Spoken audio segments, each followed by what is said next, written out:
അസ്സലാമു അലൈക്കും വറഹ്മത്തുള്ളാഹി വബറകാതുഹു. സുന്നി വിദ്യാഭ്യാസ ബോർഡ് ഇംഗ്ലീഷ് മീഡിയം സ്കൂളുകളിൽ 7ാം തരത്തിലേക്ക് തയ്യാറാക്കപ്പെട്ട അഹ്കാമു തജ്വീദിന്റെയും വർക്ക് ബുക്കിന്റെയും 11ാമത്തെ ചാപ്റ്ററാണ് വായിക്കുന്നത്.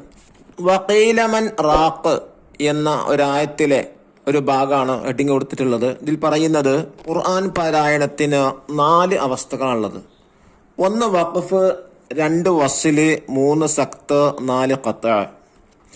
എന്താണ് വസ്ല് എന്ന് പറഞ്ഞാൽ ശബ്ദവും ശ്വാസവും മുറിക്കാതെ ചേർത്തി ഓതുന്നതിനാണ് വസ്ല് എന്ന് പറയുന്നത്.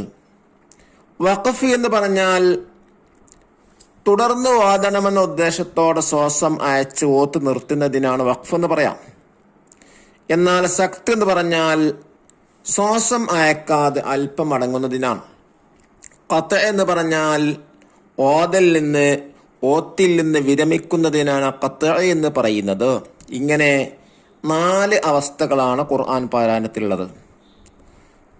സഖ്ത് ചെയ്ത് പാരായണം ചെയ്യേണ്ടത് ഖുർആൻ 4 സ്ഥലങ്ങളിലാണ്. ആ 4 സ്ഥലങ്ങളിൽ സഖ്തയുടെ അടയാളത്തിനായി സീനി എന്ന് ചെറിയ ഒരു സിമ്പിളായിട്ട് കൊടുത്തിട്ടുണ്ട്. അവിടെ ശ്വാസം അയക്കാതെ അല്പം അടങ്ങിയിട്ടാണ് അവിടെ പാരായണം ചെയ്യേണ്ടത്. നമുക്ക് വായിക്കാം. സഅദ് നല്ല ഒത്തുകാരനാണ്, നല്ല സ്വരം, നല്ല ശൈലി. ഒരു ദിവസം അവൻ ശ്വാസം വിടാതെ പ്രയാസപ്പെട്ട് ആയത്ത് ഓതി തീർക്കുന്നത് കണ്ട ഉസ്താദ് ചോദിച്ചു, അത്ര പ്രയാസപ്പെടണോ? ഇടയ്ക്ക് നിർത്തിക്കൂടെ? ആയത്ത് അവസാനിക്കാതെ വഖഫ് ചെയ്യാൻ പറ്റുമോ?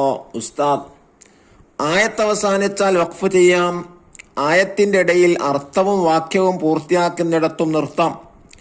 അർത്ഥവും വാക്യവും പൂർത്തിയാക്കാത്തിടത്ത് നിർത്തിയാൽ പൂർത്തിയാക്കുന്നിടം മുതൽ വീണ്ടും തുടങ്ങണം. അല്ലാതിരുന്നാൽ തെറ്റായ അർത്ഥം ഊഹിക്കാനിട വരും. ഉദാഹരണമായി ലാ ഇലാഹ ഇല്ലാഹുവ എന്നതിൽ ലാ ഇലാഹ എന്നിടത്ത് നിർത്തിയാൽ ഇലാഹ് ഇല്ല എന്നർത്ഥമാണ് വരിക. ഇത് വലിയ അപകടമാണല്ലോ. അവിടെ നിർത്തിയാൽ ലാ ഇലാഹ മുതൽ വീണ്ടും ചേർത്തി ഓതണം. വറത്തിലിൽ ഖുർആന തർത്തീല എന്ന ആയത്തിന്റെ തഫ്സീറിൽ 4ാം ഖലീഫ അലി റളിയല്ലാഹു അൻഹു പറഞ്ഞത് അക്ഷരങ്ങളുടെ മഖ്റജും വഖഫും ഇബ്തിദാഉം അറിയുക എന്നതാണ്.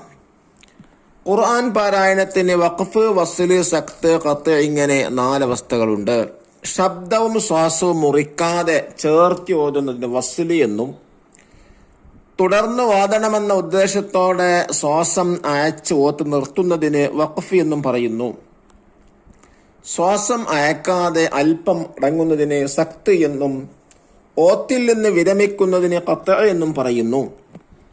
ഖുർആനിൽ 4 സ്ഥലങ്ങളിലാണ് സഖ്ത് ചെയ്ത് പാരായണം ചെയ്യേണ്ടത്. വലം യജ്അൽ ലഹു ഇവജാ ഖയ്യിമൻ ലിയുൻദിറ ബഅസൻ ശദീദ. കഹ്ഫ് സൂറത്തിലെ 1-2 ആയത്തിലാണ്. ഖാലൂ യാ വൈലനാ മൻ ബഅസനാ മിൻ മർഖദിനാ ഹാദാ മാ വഅദർ റഹ്മാൻ. യാസീൻ സൂറത്തിലെ 52-ാമത്തെ ആയത്ത്. വഖീല മൻ റാഖ് അൽ ഖിയാമ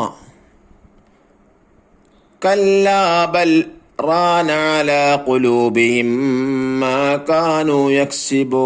സൂറത്തുൽ മുത്തഫിഫീൻ. ഇങ്ങനെ 4 സ്ഥലങ്ങളിലാണ് സഖ്ത് ചെയ്യേണ്ടത്.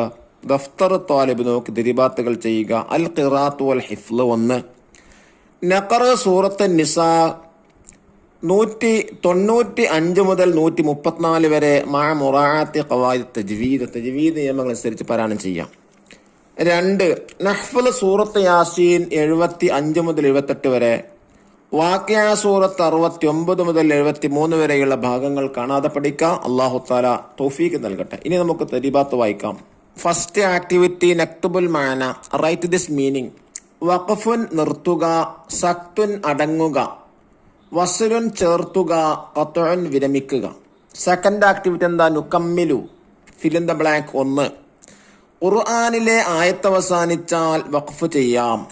2 ഖുർആനിൽ 4 സ്ഥലങ്ങൾ സഖ്ത് ചെയ്തു ഓതണം. 3 ആയത്തിന്റെ ഇടയിൽ അർത്ഥവും വാക്യവും പൂർത്തിയാക്കുന്നിടം മുതൽ നിർത്താം. തേർഡ് ആക്ടിവിറ്റി എന്താ? നസ്സിൽ മാച്ച് ദ ഫോളോവിങ്. 1 ശബ്ദവും ശ്വാസവും മുറിക്കാതെ ചേർത്തി ഓതൽ, ലെറ്റർ ഡി, വസ്ല്. 2 തുടർന്ന് ഓതണമെന്ന ഉദ്ദേശത്തോടെ ശ്വാസം അയച്ചു ഓത്ത് നിർത്തുക. ലെറ്റർ എ വഖഫ്. 3 ശ്വാസം മയക്കാതെ അല്പം മടങ്ങൽ. Letter B സക്ത്. 4 ഖുർആൻ പാരായണത്തിൽ നിന്ന് വിരമിക്കൽ. ലെറ്റർ സി ഖത്അ. 4th ആക്ടിവിറ്റി നുജീബ് ഉത്തരമെഴുതാം. ചോദ്യം 1. വറത്തിലിൽ ഖുർആന തർത്തീല എന്ന ആയത്തിന്റെ തഫ്സീറിൽ അലി റളിയല്ലാഹു അൻഹു പറഞ്ഞതെന്ത്? അക്ഷരങ്ങളുടെ മഖ്റജും വഖഫും ഇബ്തിദാഉം അറിയുക. 2ാമത്തത് വഖഫ് എന്നാൽ എന്ത്? തുടർന്ന് ഓതണമെന്ന ഉദ്ദേശത്തോടെ ശ്വാസം അയച്ച് ഓത്ത് നിർത്തുന്നതിന്. 3ാമത്തെ ചോദ്യം വസ്ലി എന്നാൽ എന്ത്? ശബ്ദവും ശ്വാസവും മുറിക്കാതെ ചേർത്തി ഓതുന്നതിന്. ചോദ്യം 4 സക്തും ഖത്ഉം തമ്മിലുള്ള വ്യത്യാസമെന്ത്? ശ്വാസം മയക്കാതെ അല്പം മടങ്ങുന്ന സക്തി എന്നും ഓത്തിൽ നിന്ന് വിരമിക്കുന്നതിന് ഖത്അ എന്നും പറയുന്നു. തഖ്സീസ്. 1ാമത്തത് ഖുർആനിലെ സക്തിന്റെ 4 സ്ഥലങ്ങൾ കണ്ടെത്തി പാരായണം ചെയ്യുക. 1ാമത്തത് വലം യജ്അൽ ലഹു ഇവജ ഖയ്യിമൻ ലിയുൻദിറ ബഅസൻ ശദീദ. സൂറത്തുൽ കഹ്ഫ് 1 മുതൽ 2 വരെ ആയത്ത്. 2ാമത്തെ സ്ഥലം ഖാലൂ യാ വൈലനാ മൻ ബഅസനാ മിൻ മർഖദിനാ ഹാദാ മാ വഅദർ റഹ്മാൻ. യാസീൻ സൂറത്തിലെ 52ാമത്തെ ആയത്ത്. വഖീല മൻ റാഖ്. സൂറത്തുൽ ഖിയാമ. 4ാമത്തെ സ്ഥലം കല്ലാ ബൽ റാന അലാ ഖുലൂബിഹിം മാ കാനൂ യക്സിബൂൻ. സൂറത്തുൽ മുത്തഫ്ഫിഫീനിലാണ്. അല്ലാഹു തആല എല്ലാ നിയമങ്ങളും പാലിച്ച് പാരായണം ചെയ്യാൻ തൗഫീഖ് നൽകാൻ അനുഗ്രഹിക്കട്ടെ. അസ്സലാമു അലൈക്കും വറഹ്മത്തുള്ളാഹി വബറകാതുഹു.